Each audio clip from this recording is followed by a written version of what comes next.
The first sound was scratching, faint at first, like a rat inside the walls. But soon it grew louder, fingers dragging, clawing, tearing at the wood, moving from one end of the cabin to the other. At night, the Bell family lay awake, listening to it, their eyes wide, their hearts pounding, as the unseen thing prowled just beyond the thin boards of their home. When they searched, nothing was there. No animal, no intruder, only silence that pressed in too heavily. A silence that felt watched, hunted. The children began to whisper of shadows moving across their room when no lamp was lit.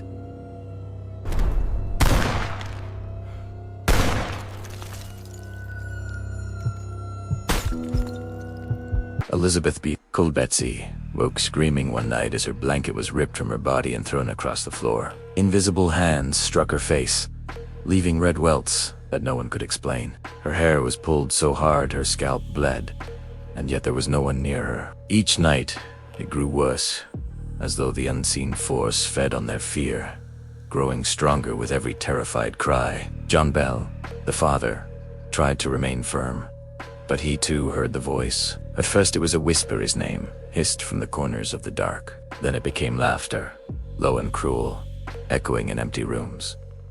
Finally, it spoke in a woman's voice, sharp and mocking, coming from the shadows themselves. "I am the witch," it said, "the witch of this house." From then on, the torment was ceaseless. The witch mocked them, cursed them, sang hymns twisted into something profane. At the table, spoons flew from their hands, chairs rocked and tipped with no one touching them. Visitors were slapped across the face by nothing, their cheeks stinging, their pride doors slammed and opened of their own accord. The Bell Witch knew their secrets, spoke them aloud in the dead of night, shaming them with things no one else could have known, but her hatred burned brightest for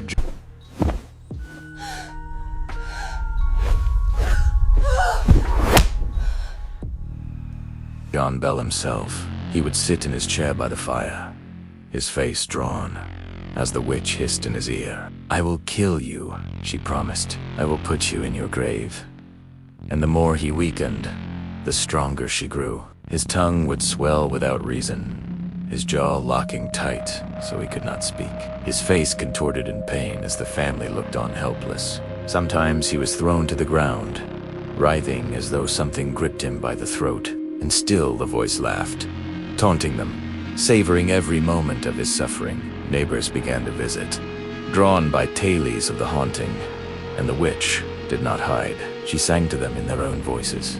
Repeated prayers spoken in distant churches, answered questions that no mortal could know. Some left in terror, swearing never to return. Others came back again and again, as though pulled by something they could not resist, fascinated and horrified by the power that filled the cabin. Betsy Bell bore the worst of it. Wherever she went, the witch followed. In the woods, branches cracked overhead though no wind stirred. At night, her bed shook so violently she thought she would be thrown across the room. The witch's voice mocked her, whispered threats, shrieked her name until her ears rang with it. And when Betsy became engaged to a local boy, the torment grew unbearable. The witch cursed her. Cloued air filled her dreams with screams until she broke the engagement. The witch would not allow her happiness. The family turned to prayer, but even holy words were twisted in the air. Ministers visited, their Bibles open, and the witch recited scripture back to them, her voice rising from the rafters. Sometimes she sang hymns in perfect harmony, the sound beautiful yet dripping with cruelty, echoing through the house until the listeners trembled. Other times she cursed them, her voice turning guttural, animalistic, spitting blasphemies into the candlelit dark. No one could deny her power. As the years dragged on, John Bell's health crumbled. His face grew gray, his body frail, as though life itself was being drained by the invisible claws of the witch. On the morning of December 20th, 1820, his son found him in bed, barely breathing. By his side was a vial of strange, dark liquid, one no one in the family recognized. The witch's voice rang out, triumphant, filling the room. "I gave him that medicine," she laughed. "I fixed him. He'll never rise again that very day."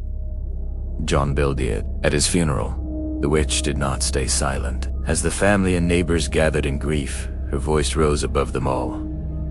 Singing loud, mocking songs, her laughter rolling across the mourners like thunder. The people trembled, knowing they stood not only in the shadow of death, but in the grip of something far more terrible. Even after John Bell's death, the torment did not end. The witch lingered, her voice echoing in the cabin, in tea fields, in the woods beyond. She spoke of the future, prophesying wars, deaths, and disasters. Some believed her, for her words carried truth. Others cursed her, but none could deny she was real.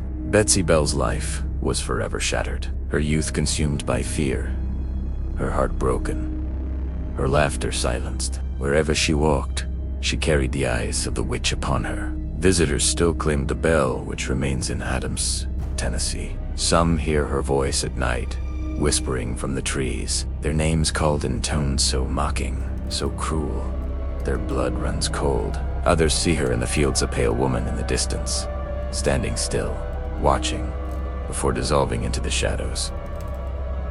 The old bell cabin is gone, but the land remembers. Travelers feel a heaviness there, the weight of something unseen pressing down on their chests. Animals shy from it, their eyes wide, their bodies trembling, and in the silence, always, there is the feeling of being followed. The bell, which was never banished, she was never defeated. She promised to return, and some say she is her voice caught on recordings, her laughter heard by locals walking the fields at dusk, her rage spilling into the air where the Bell family once lived and died.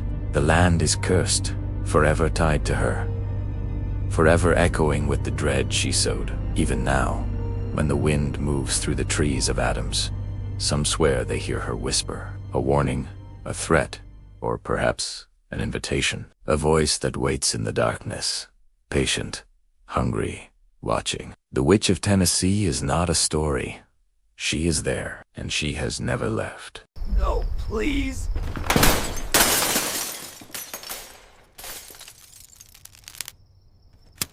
It begins with footsteps when no one is there, heavy, deliberate, echoing through the long, decayed halls of the mansion that once belonged to the Lemp family. The air is never silent in that house. There is always something breathing just beyond your reach, something shifting in the shadows, watching. The floorboards groan as though carrying the weight of unseen bodies, and the mirrors that line the walls feel wrong, as if they reflect more than what stands before them. The Lemp Mansion was never just a house. It was a tomb long before its doors were locked. For within its walls, the screams of the Lemp family still linger. The walls absorbed them, gunshots, gasps, sobs. The terrible silence of lives ended by their own hands. And now, anyone who dares to walk its halls feels the weight of those deaths pressing down, a suffocating dread that claws at your lungs. The first to fall was Frederick Lemp, the youngest son, but the house truly began to rot when William Lemp, the proud patriarch, pressed the barrel of a pistol to his temple in his own bedroom and pulled the trigger. The sound of that shot has never stopped echoing. Visitors swear they still hear it, sudden and deafening, rattling their bones, only to find themselves standing in silence, trembling, clutching at the air as if they could block the sound that no longer exists. But William was only the first. His daughter, Elsa, followed. Then his son, William Jr., another son, Charles. All of them ended their lives within those walls, each room stained with despair, each corner harboring a final scream. Even those who survived spoke of shadows moving across the halls at night, voices whispering in the darkness, a coldness that spread through their bones. Death was not an accident in the Lemp Mansion. It was an infection, spreading from one member to the next, until the family was gone and only the curse remained. Now, when you walk through the mansion, it feels alive. The wallpaper peels like rotting flesh, and the air hangs heavy with the smell of mildew and something fouler, like rust, like old blood. There are places where the floor seems to sink beneath your feet, as though something beneath the house stirs restlessly, waiting to pull you under. And always there are eyes. The sensation of being watched never leaves, no matter where you stand. In the attic, where the so-called monkey-faced boy was kept hidden away, the air is colder than anywhere else. They say William Lemp Jr. had locked away his own son, deformed and unwanted, in that cramped, stifling space. The boy lived and died up there, alone, unseen. His only company the muffled sounds of the house around him. Now, people swear they hear scratching from behind the walls, the sound of small, desperate hands clawing to be let out. Others see the shape of a child, twisted and wrong, crouching in the corners, its eyes wide and black, watching them from the dark. Downstairs, in William Sr.'s room, the sense of dread is unbearable. Guests who try to spend the night wake, gasping for air, clutching at their throats, certain someone is pressing down on their chest. Some feel the icy press of a hand against their skin. I am here.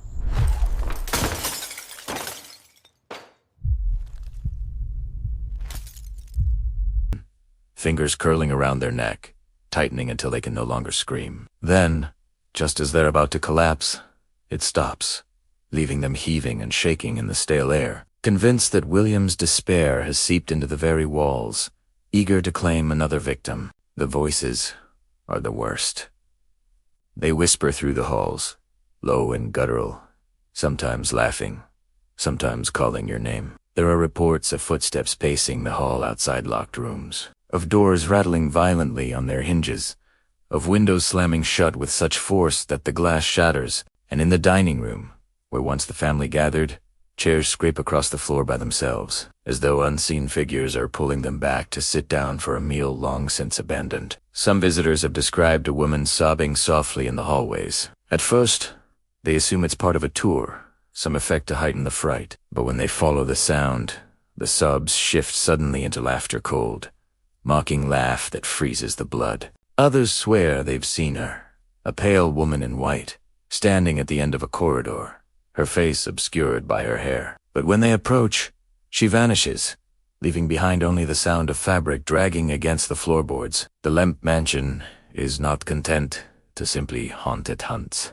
People who enter alone are often separated from their groups, pulled down side holes where the air grows stifling and the walls seem to close in. They emerge pale and trembling, sometimes with scratches raking down their arms, sometimes with bruises blooming across their skin in the shape of fingers. One man claimed he felt someone breathing hot against his ear, whispering words he could not understand, before his legs gave out and he collapsed onto the rotting floor. When he looked up, he swore he saw William Lemp standing over him, his face sunken and twisted, eyes full of rage. And always, there is the gunshot, that terrible echoing crack that comes without warning. Guides on tours have heard it. Guests eating in the converted restaurant have dropped their glasses at the sound, spinning in terror to find nothing there. Sometimes it's followed by the smell of gunpowder, acrid and burning in the air. Sometimes it's followed by silence so deep, so suffocating, that every breath feels like a sin. They say the Lemp family's curse did not end with them, that anyone who lingers too long in the mansion risks being consumed by the same despair that drove them to their deaths. The air itself presses on your skull, whispering of hopelessness, of the inevitability of your own end. People leave the mansion with dreams that do not fade, dreams of standing in front of a mirror, raising a pistol to their temple, pulling the trigger, and watching their reflections smile as the blood runs down the glass. To this day, the mansion remains a place where the veil is thinnest. Tourists laugh nervously when they enter, but those laughs fade quickly into silence as the weight of the house settles over them. The shadows are too deep, the air too heavy, the silence too alive. Some leave quickly, refusing to speak of what they felt. Others never speak of it at all, and there are those who believe the Lemp Mansion is not merely haunted, it is feeding. Every gasp of terror, every bead of sweat, every scream ripped from the throat of the living only strengthens the curse that binds it. The spirits of the Lemp family are not content to remain memories. They want company. They want you. And if you linger too long in those dark, suffocating halls, if you follow the sound of the sobbing woman, or step into the attic where the scratching never stops, you may find that the house has already chosen you. You may leave the mansion, but the voices will follow, whispering in the stillness of your bedroom, echoing in the silence of the night. Because once the Lemp Mansion knows your name, once it hears the beat of your heart trembling in fear, it never lets you go.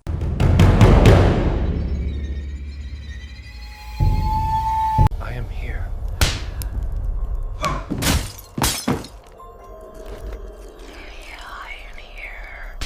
The mirror in the hallway never stays clean. No matter how many times it is polished, smudges bloom across the glass handprints.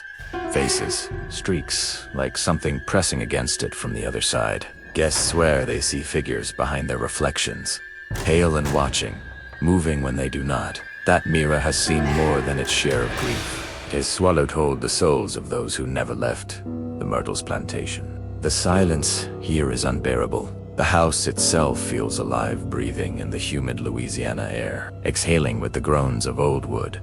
Whispering as the moss outside drips from the trees, shadows cling to corners, even in daylight, and every step across the warped floorboards feels like stepping onto a coffin lid that is about to give way. It isn't a home, it's a mausoleum, still filled with the people who died within its walls. They say 10 murders have stained the plantation, though no one knows the true number. The most infamous tale begins with Chloe, a slave who wore a green turban to hide her ear, sliced away after she was caught eavesdropping on her master. She baked a poisoned cake for his family arsenic. Hidden within the sweet bud, it was his wife and children who ate, their bodies convulsing in pain before they collapsed into stillness. Chloe was hanged by the others, her body swinging from the trees outside while the family she killed was buried in the ground. But Chloe never left. In the dead of night, she appears in that same green turban, her eyes black pools of sorrow and rage. Visitors wake to find her standing at the foot of their beds, her hands folded, her face pale in the moonlight. Some say she leans closer, her breath cold on their cheek, whispering in a language they cannot understand before she vanishes. Others claim they've seen her shadow slip across the walls, stretching, twisting, sliding through locked doors as if the walls themselves cannot contain her. But Chloe is not alone. In the rooms where the Woodruff children died, toys move on their own. Dolls turn their heads to watch you. Small footsteps patter across the floor when the house is empty. The sound of giggling sometimes bubbles up from the silence, soft at first, then breaking into a scream that pierces the night before, vanishing into nothing. Guests who stay there tell of their blankets being tugged in the dark, as if small hands are trying to pull them from the bed. Sometimes, those same guests wake to see children standing in the corner, 2 little girls in old-fashioned dresses, their eyes hollow, staring, waiting. There is a piano in the parlor. The keys strike themselves, but no one is there. A single note will ring out, echoing through the halls, followed by another and another, until a tune begins to form a broken, incomplete melody that ends with the crash of the lid slamming shut. One woman claimed she saw the piano play by itself, the keys dipping under invisible fingers, while a figure in a long dress stood behind it, humming faintly, the sound like a dirge for the dead. But the most terrifying presence is not Chloe, not the children, not even the woman seen weeping on the stairs. It is something older, deeper, darker. In the hallway, beneath the grand chandelier, there is a spot where the air turns cold. Stand there too long, and the silence presses in on you, your chest tightening as though invisible hands are closing around your lungs. Many have collapsed there, claiming they saw a man with no face, a shadow figure, tall and imposing, that walks toward them in utter silence. The chandelier trembles when he comes. Sometimes the bulbs burst, showering glass across the floor, leaving only darkness behind. The staircase creaks at night, the sound of heavy boots climbing step by step. Visitors lock their doors, but it does not matter. The steps stop outside their rooms, and then comes the scratching, long, slow, deliberate, like nails, dragging across wood. Some say the doorknob rattles, turning though no hand is there. Others have heard a voice whisper their name through the keyhole. When they dare to open the door, there is nothing but the suffocating dark hallway and the faint smell of decay. Even in daylight, the Myrtles does not rest. Tourists on the ground speak of figures in the windows' faces staring out when the house is empty. Photos capture shadows standing where no one stood, a pale woman at the glass, a child peering from behind curtains. Some swear they've heard laughter carried on the wind outside, only to find the swing on the porch moving back and forth as though someone had just left it. But it is the mirror that refuses to stay silent. The very same mirror said to hold the trapped souls of Sarah Woodruff and her children, poisoned by Chloe's hand. Their faces appear in the glass, faint at first, then clearer, pressing against the surface like drowning victims against water. Handprints smear the reflection, and guests report that when they wipe them away, The prince returned moments later. One woman swore she saw her own reflection open its mouth wide and scream, though she heard nothing. Another claimed her reflection lingered after she walked away, its eyes following her until she fled the room. Those who try to sleep in the house rarely make it through the night. They wake drenched in sweat, their hearts pounding, convinced someone is in the room with them. The feeling of being watched never ends. It burrows into your skin, crawls up your spine, sinks its teeth into the back of your skull. Some report pressure on their chest, as if someone is sitting on them, pinning them down. They gasp for air, clawing at the invisible weight, until it suddenly vanishes, leaving them shivering in the dark. The plantation hungers. It has for over 200 years. Each tragedy that occurred there has soaked into the soil, seeped into the wood, infected the walls until the house itself became something alive. The spirits are not content to remain memories. They want witnesses. They want new voices to join their endless chorus of screams. Even those who leave are never truly free. Guests return home only to find the whispers follow them, the smell of candle smoke lingering in rooms they never lit, the sound of footsteps crossing their bedroom floors at night. Dreams bring them back to the Myrtles, again and again, until they wake screaming, drenched in the same terror they thought they had left behind. The house does not forget. It waits, patient and hungry, for the next to walk through its doors. And when you do end, the floorboards creak under your feet. When the air chills against your skin, when you catch sight of movement in the corner of your eye, you will understand what so many before you have learned too late. The Myrtles Plantation is not haunted, it is haunting, and it will never let you go.